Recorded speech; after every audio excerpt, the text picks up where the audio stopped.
Hey everyone! Welcome to the first video in our series all about cameras. Whether it's capturing a beautiful sunset, a special moment with family and friends, or an important event, a camera is the tool that allows us to freeze time and hold on to those memories forever. I get that you are very interested in photography, but, have you ever wondered how does a camera work? Well, I'm excited to take you on a journey to explore the different types of cameras available and also, more importantly, how they actually work. In this video, we'll be covering everything from the basic point-and-shoot camera to the professional DSLR. We'll be taking a look at the different features and functions of each type of camera and discussing the pros and cons of each. Let's start with the basics. A camera is a basically device that captures light and converts it into an image. Whether you're a professional photographer or just starting out, understanding how a camera works is the key to taking great pictures. We'll be taking a closer look at the various components of a camera, including the lens, aperture, shutter, and sensor, and discussing how they all come together to create a photograph. Let's start with the lens. The lens is the part of the camera that is responsible for focusing light onto the sensor. It's made up of a series of glass elements that work together to bend and shape the light in order to create a sharp image. Aperture. The aperture, which is the adjustable opening in the lens, controls the amount of light that enters the camera. Aperture is measured in f-stops, with a lower f-stop number indicating a wider aperture and a higher f-stop number indicating a narrower aperture. A wider aperture, such as f1.8, allows more light into the camera, which can be useful in low-light situations. However, it also creates a shallower depth of field, which means that only a small portion of the image will be in focus. A narrower aperture, such as f22, allows less light into the camera, but it also creates a deeper depth of field, which means that more of the image will be in focus. The next component we'll look at is the shutter. The shutter is a mechanical curtain that sits in front of the sensor. When you press the shutter button, the shutter opens, allowing light to reach the sensor. The speed at which the shutter opens and closes is measured in seconds or fractions of a second and is known as the shutter speed. A faster shutter speed, such as 1/2000th of a second, can be used to freeze fast-moving subjects, while a slower shutter speed, such as 1/30th of a second, can be used to create a sense of motion in a photograph. Finally, we have the sensor. The sensor is the part of the camera that actually captures the image. It's made up of millions of tiny light-sensitive cells known as pixels. When light strikes these pixels, they convert the light into an electrical charge. This charge is then processed by the camera's image processor, which creates a digital image from the data. The size and resolution of the sensor determine how many pixels the camera can capture, which in turn affects the overall quality and resolution of the final image. Moving forwards, let's see the different types of cameras.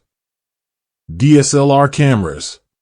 DSLR cameras, or digital single-lens reflex cameras, are a popular choice among professional photographers. They have a mirror system that reflects light from the lens to the viewfinder, allowing the photographer to see exactly what the lens is capturing. They have a pentaprism that reflects the light from the mirror to the viewfinder, giving the photographer a clear and accurate representation of the image. They have an image sensor that captures the light that enters the camera, converts it into digital data, and then processed by the camera's image processor to create a final image. They have larger sensors than point-and-shoot cameras, which allows them to capture more light and produce higher quality images. They have a wide range of interchangeable lenses, which gives the photographer more control over the final image. They have manual settings like shutter speed, aperture, and ISO that allow the photographer to control the amount of light that enters the camera, the depth of field, and the amount of motion blur in the final image. They are versatile, offer high image quality, and produce stunning photographs. Mirrorless cameras. Mirrorless cameras, also known as compact system cameras, are similar to DSLR cameras in terms of functionality but have a smaller body. They have an electronic viewfinder, EVF, that allows the photographer to see the exact image that will be captured by the sensor, unlike DSLRs that use an optical viewfinder. They have a smaller mirror box, which makes them lighter and more compact than DSLRs. They use interchangeable lenses, like DSLRs, which gives the photographer more control over the final image. They have a larger sensor than point-and-shoot cameras, which allows them to capture more light and produce higher quality images. They have manual settings like shutter speed, aperture, and ISO that allow the photographer to control the amount of light that enters the camera, the depth of field, and the amount of motion blur in the final image. Some mirrorless cameras have a faster autofocus system and can also shoot video in 4K resolution. They are a great option for photographers who want the versatility of a DSLR without the added weight and bulk. Point-and-shoot cameras. Point-and-shoot cameras are compact, easy-to-use cameras that are great for everyday photography and travel. They typically have a built-in zoom lens and automatic settings that make it easy to take good photos without any prior photography experience. They are smaller and more portable than DSLR and mirrorless cameras. They have a smaller sensor than DSLRs and mirrorless cameras, which can affect image quality in low light conditions.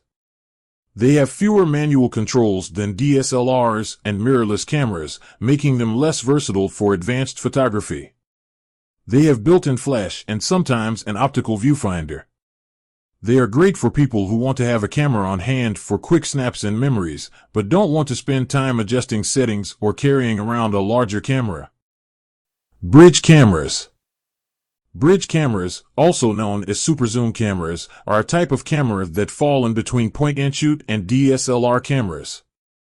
They have some manual controls and a larger zoom range than point-and-shoot cameras, but are still relatively simple to use. They have a built-in zoom lens, which allows for more flexibility in terms of focal length compared to point-and-shoot cameras. They have a smaller sensor than DSLRs, which can affect image quality in low light conditions. They have a variety of automatic and manual shooting modes, making them more versatile than point-and-shoot cameras. They have a built-in viewfinder, like a DSLR, and a LCD screen, like a point-and-shoot camera. They are great for people who want more control over their photos than a point-and-shoot camera offers, but don't want to invest in a full DSLR system. Medium format cameras. Medium format cameras are larger and bulkier than DSLRs and have larger sensors, which capture more light and produce higher quality images. They are typically used by professional photographers for commercial, fashion, and landscape photography. They have a larger sensor size than full-frame DSLR, which allows for more detail, better dynamic range, and less noise in the final image. They have a wide range of interchangeable lenses, which gives the photographer more control over the final image.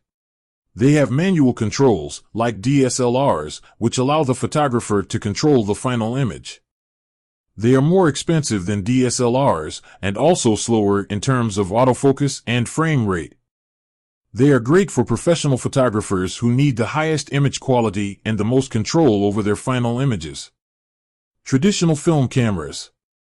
Traditional film cameras use rolls of film to capture images rather than a digital sensor. They are still used by some professional photographers and are considered to produce a unique and beautiful image quality.